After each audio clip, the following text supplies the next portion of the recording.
akan menjelaskan presentasi kelompok 5 tentang saluran air mata. Kenalan saluran air mata. Saluran air mata adalah sistem yang mengalirkan air mata dari mata ke hidung. Terdiri dari dua bagian utama, yaitu kelenjar lacrimalis dan saluran air mata.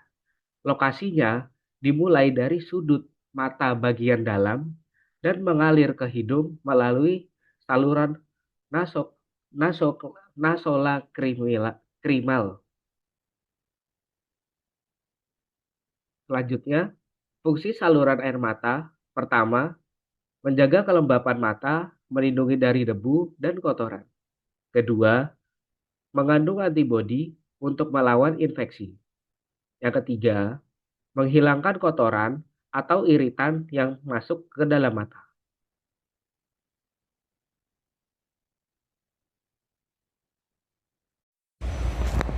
Baiklah, saya akan membahas tentang penyebab gangguan pada saluran air mata, yaitu gangguan pada saluran air mata yang terjadi karena beberapa penyebab utamanya, yaitu yang pertama ada infeksi.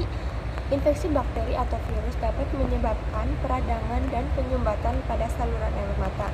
Yang kedua ada kelainan anatomi, yaitu yang diakibatkan oleh beberapa orang mungkin memiliki struktur saluran air mata yang tidak normal sejak lahir atau akibat penuaan. Nah, yang ketiga ada cedera, yaitu trauma pada area sekitar mata dapat merusak saluran air mata dan mengganggu fungsinya. Adapun gejalanya yaitu produksi air mata yang berlebihan atau epifora karena aliran air mata terhambat. Yang kedua, peradangan atau pembengkakan pada sudut mata. Nah, yang ketiga, terdapat nyeri atau rasa tidak nyaman di sekitar mata. Nah, yang terakhir, ada infeksi berulang pada saluran air mata. Nah, selanjutnya saya akan membahas tentang pengobatan untuk gangguan saluran air mata.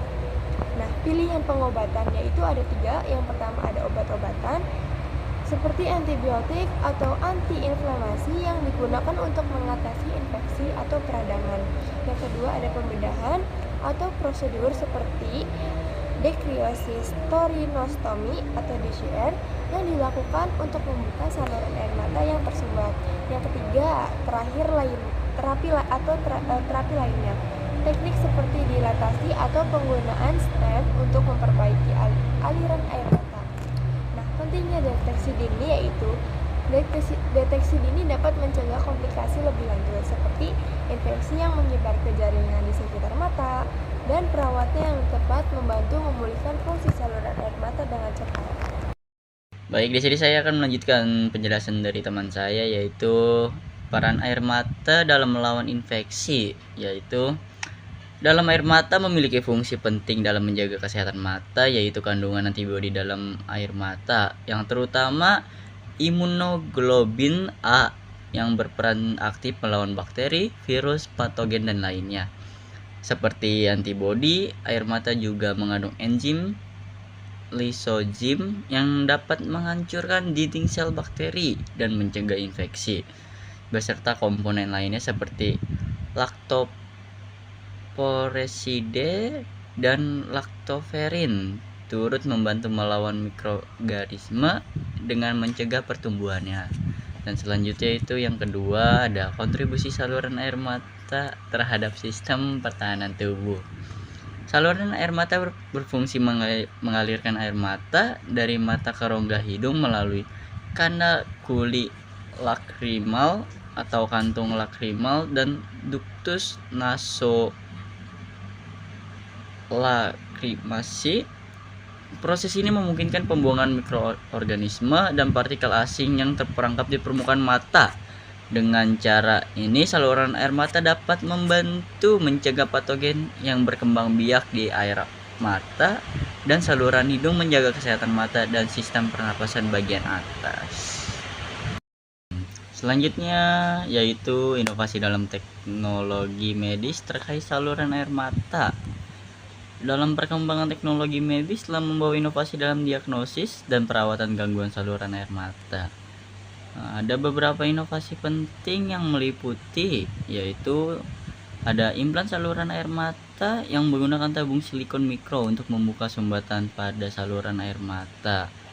Yang selain itu ada endoskopi ductus nasoclarimas, teknologi untuk melihat langsung bagian dalam saluran air mata untuk diagnosis yang lebih akurat. Selanjutnya itu ada laser dacrosto atau disebut DCR yang menggunakan operasi menggunakan laser yang membuka saluran air mata yang tersumbat dengan cara minimal invasif. Dan selanjutnya itu ada penelitian terbaru tentang pengobatan gangguan saluran air mata. Penelitian terkini difokuskan pada tissue engineering atau rekayasa jaringan yang menggunakan biomaterial dan sel induk untuk memperbaiki saluran air mata yang rusak atau terapi genetik. Untuk penelitian ini memperbaiki kelainan genetik penyebab disfungsi saluran air mata yang menyebabkan pengguna nanoteknologi pengembangan partikel nano untuk memberikan obat tepat sasaran pada saluran air mata yang tersumbat. Dampak gangguan saluran air mata terhadap kualitas hidup. Yang pertama ada gangguan fisik, yaitu seperti mata kering, berair berlebihan, dan penglihatan kabur. Yang kedua ada pengaruh aktivitas sehari-hari, yaitu seperti kesulitan membaca, bekerja di depan layar, atau melakukan aktivitas ruangan akibat mata yang tidak nyaman. Yang ketiga ada dampak psikologis, seperti rasa cemas, stres, atau rendah diri karena ketidaknyamanan atau berpenampilan mata yang teriritasi. Yang keempat ada kualitas tidur menurun, seperti mata yang kering atau berair dapat mengganggu tidur, mengurangi energi sepanjang hari. Pencegahan saluran air mata. Yang pertama, hindari paparan udara kering dan gunakan pelembab udara. Yang kedua, jaga kebersihan mata dan hindari menggosok mata. Yang ketiga, pastikan tubuh cukup cairan dan tidur yang cukup. Perawatan saluran air mata. Yang pertama, gunakan tetes mata artifisial untuk mata kering. Yang kedua, lakukan kompres hangat dan pijat lembut saluran air mata untuk membuka sumbatan.